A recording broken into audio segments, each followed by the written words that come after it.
La première vocation du centre Talibou Dabo était essentiellement la prise en charge des enfants atteints de poliomyélite. Grâce aux campagnes de vaccination, la polio a été éradiquée depuis 2004 et il y a une prééminence maintenant de pathologies d'ordre neurologique qui sont responsables pour la plupart du handicap physique chez l'enfant. Dans le monde, la première cause de handicap moteur chez l'enfant, c'est une grande entité, disons, pathologique qu'on appelle les infirmités motrices cérébrales. Les anglo-saxons parlent de cérébral palsy, paralysie cérébrale, qui sont des pathologies liées à souvent des perturbations, disons, du développement de l'enfant, en particulier une atteinte du cerveau avant la naissance ou du cours de l'accouchement ou bien durant les 2 premières années après l'accouchement. C'est à cause d'ailleurs d'une infirmité motrice cérébrale que l'enfant de Rawan Samb fréquente aujourd'hui le centre Talibou Dabo. Il a dû faire des choix difficiles. Moi, quand ça m'est arrivé, je me suis dit que je ne vais pas laisser ma femme démissionner de son boulot parce qu'elle a fait des études, elle a payé cher, donc elle a des ambitions. L'enfant, on enfant se concentre. Donc quand il y a ces genres de situations, il faut qu'on se serre les coudes et qu'on avance ensemble. Je n'ai jamais voulu que ma femme démissionne. Donc quand je suis arrivé au Sénégal, les 5 premières années, j'étais obligé de ne pas travailler, de démissionner, de me lancer dans l'entrepreneuriat pour pouvoir subvenir à mes besoins et aux besoins de ma famille, tout en laissant ma femme me travailler. Ce qui n'est pas le cas. Souvent, les hommes abandonnent leur femme pour aller se marier avec d'autres femmes ou bien même aller faire leur vie ailleurs et laisser vraiment les mamans galérer. Face à ces nouveaux fléaux, Mademoiselle Ndeye Khadimbaye a décidé d'être à l'avant-garde. Ayant accédé à l'école à un âge très tardif. À quel âge maintenant?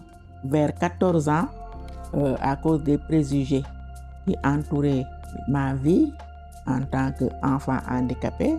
Donc, je n'ai pas eu la chance d'être inscrite à l'école, contrairement en fait à mes frères et sœurs qui étaient valides. Atteinte de poliomyélite à l'âge de 3 ans, elle n'a fréquenté l'école que tardivement, ce qui ne l'a pas empêché de faire des études avec brio. La souffrance psychologique étant enfant handicapé qui n'a pas la possibilité de bénéficier d'une éducation formelle était plus grande que la souffrance physique qui était le handicap en tant que tel. Donc lorsque j'ai eu la chance en fait de bénéficier d'une éducation formelle, je me suis battue pour pouvoir faire la différence. Après l'obtention d'une maîtrise d'anglais, j'ai porté le combat pour que tous les enfants handicapés puissent bénéficier d'une éducation. Donc, après ma maîtrise, j'ai fait du bénévolat au niveau de l'UNESCO Breda. Après avoir gagné un concours de l'entreprise américaine Ford, elle a obtenu un master aux États-Unis en éducation spécialisée.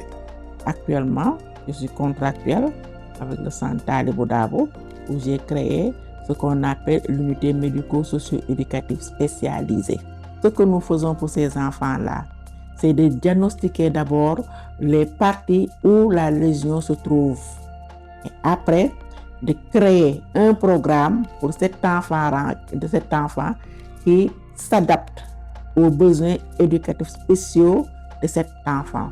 Dans son combat, Mademoiselle Mbaye peut compter sur des personnes comme Brahim Haïdara qui a décidé également d'agir malgré son handicap. À l'âge de 22 ans, je marchais normal. Je pratiquais de l'esport, tout ce qu'on faisait comme une personne normale. Et je suis vivant avec une pathologie même connue rare qui s'appelle donc la myopathie de Duchenne, qui est plus connue la myopathie dystrophie musculaire. Grâce à mon handicap, ma maladie m'a permis de s'inspirer, de créer cette organisation pour que ça soit une utilité publique pour sensibiliser donc les jeunes qui croient en soi que l'handicap, qu'on peut réussir grâce à la maladie, on peut le motiver comme une autre forme. C'est-à-dire comme on le dit, ma situation, ma force. L'éducation est le meilleur atout pour une personne handicapée. En tout cas, depuis que je suis là, à l'année scolaire 2020-2021, chaque année on fait 100%. Même si le taux de déperdition scolaire après l'entrée en 6e est très préoccupant. Mais généralement, il y a des enfants qui s'en sortent maintenant et qui vont à l'université et même qui sont même insérés dans la vie socio-professionnelle. Mais il faudra dire qu'il y a des cas où, après l'école, l'enfant se retrouve dans la rue. Oui. Pourquoi? Parce que c'est le suivi dont vous avez parlé tout à l'heure qui manque. À part l'école élémentaire, l'enfant est bien suivi.